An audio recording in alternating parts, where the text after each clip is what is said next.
Okay, good morning. So let's look at it this way. This is a kind of, should I say, is the information? Let's put it that way. And this especially concerns the few tailors and majorly the designers who have workshops, designers who have workshops. You're a designer, you have workshops where you employ tailors, they work for you. Now, let's look at it this way. You have this particular old boy that works for you. Let's say maybe the first person you started with, the first tailor you employed. Now, you provide accommodation for this person or these people. Now, you pay them higher. Then sometimes, you might allow them to use your materials to work, to do their personal jobs. Now, most times they take vacations, more than usual. Sometimes too, maybe you allow them to bring in their customers to, for them to have their measurements, something like that. You give them that free hand. But guess what? Even with all these things you have done, they have this particular mentality that you still owe them. Like, I think I've experienced this, some designers have said something like that. You have this particular worker that you have done everything humanly possible to satisfy him. The reason that person is behaving that way, as if you are still owing him, as if he is entitled to, whatever he wants in your own company that you used your money to build. The reason that person is doing that thing like that is that he knows that without him, you cannot do that work. He knows that, they put scissors to fabrics and you don't sew. I'm sure many of you who are listening to these videos, you have such workers. Now, there is one simple advice. It may sound harsh, you may not understand me, but if you do it, you'll be thankful to me. Sack them. Sack that person.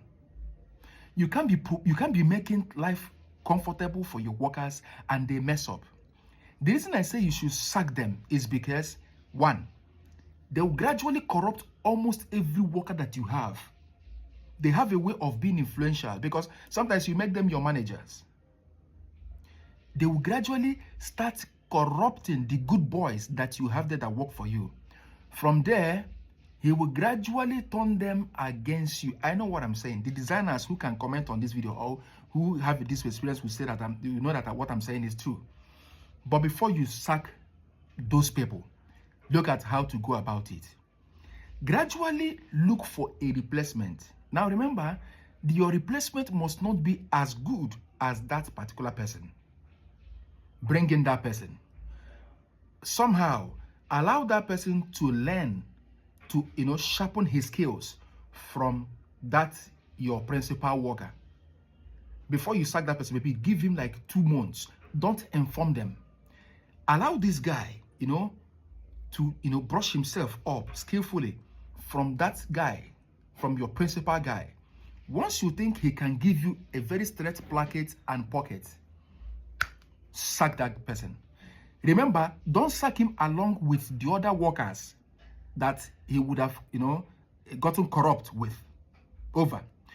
It's just, he wouldn't know when you do. Just do it. Sack him immediately. Piam!